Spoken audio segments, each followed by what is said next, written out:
கைத்தட்டலோட இயக்குனர் ஏ.ஆர். முருகதாஸ் அவர்களை மேடைக்கு அழைக்கிறோம்.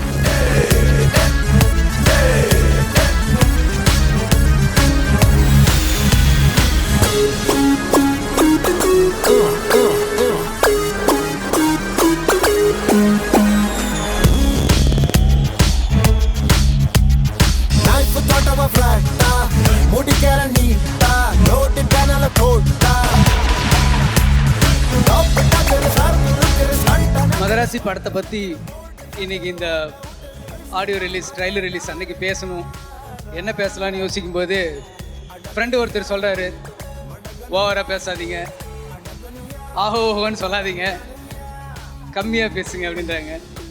சரி ஓகே கம்மியாக பேசலான்ட்டு வந்தால் கொஞ்ச நேரத்தில் இன்னொரு ஃபோனு, அந்த ஃபோன் வந்து என்ன நினைக்கிறீங்களோ அதை அப்படியே பேசுங்க, இல்லைன்னா உங்களுக்கு படத்தில் நம்பிக்கை இல்லைன்னு நினச்சிருவாங்க, அதனால் என்ன நினைக்கிறீங்களோ அப்படியே பேசுங்க அப்படின்னாங்க. உண்மையிலே எனக்கு வந்து இந்த படத்தை வந்து ஆரம்பித்த புள்ளி அப்படின்னு எடுத்துக்கிட்டால் சிவகார்த்திகேயன்ட்டு தான் இது ஸ்டார்ட் ஆச்சு.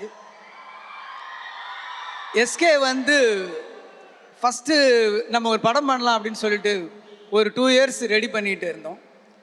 எப்பயுமே சொல்லுவாங்க சினிமாவில் வந்து ஒரு சினிமாவில் ஒரு வெற்றிக்கு குறி வைக்கணும்னா ஒரு பறவை இங்கே போகுதுன்னா அங்கே அடிக்கக்கூடாது, அந்த பறவை இங்கே இந்த ஸ்பீடில் இங்கே வரும்னு சொல்லி இங்கே தான் அடிக்கணும் அப்படின்னு சொல்லுவாங்க பொதுவாக. ஆனால் எஸ்கேவை பொறுத்த வரைக்கும் அவரோட வளர்ச்சி பார்த்தீங்கன்னா நம்ம ஸ்கிரிப்ட் பண்ணி முடிக்கும் போது அவர் வேறு இமேஜில் போயிருப்பார்.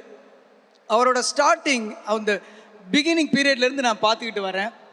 அவரோட வளர்ச்சிங்கிறது வந்து உண்மையிலே ஒரு அற்புதமான விஷயம். ஒரு சாதாரண மனுஷனும் டெய்லி சினிமாவில் எதையோ சாதிக்கலான்னு ஒரு கனவுகளோடு வந்து சென்னைக்கு வந்து இறங்குறாங்க பார்த்தீங்களா, அவங்களுக்குலாம் ஒரு நம்பிக்கை இருக்குன்னா எந்த பின்பலம் இருந்தாலும் சினிமாவில் சாதிச்சிடலாம், எவ்வளோ கஷ்டம் ஒரு திறமையும் உழைப்பும் இருந்தால் போதும் அப்படின்னு இருந்தால் நம்ம ஜெயிச்சிடலான்ற நம்பிக்கை வந்து எஸ்கே அவர்கள் கொடுத்துருக்காரு.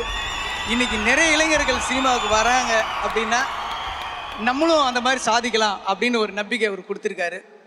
அவர்கிட்ட இருந்து தான் இந்த படம் முதல்ல ஸ்டார்ட் ஆச்சு. ரொம்ப கடினமான உழைப்பாளி.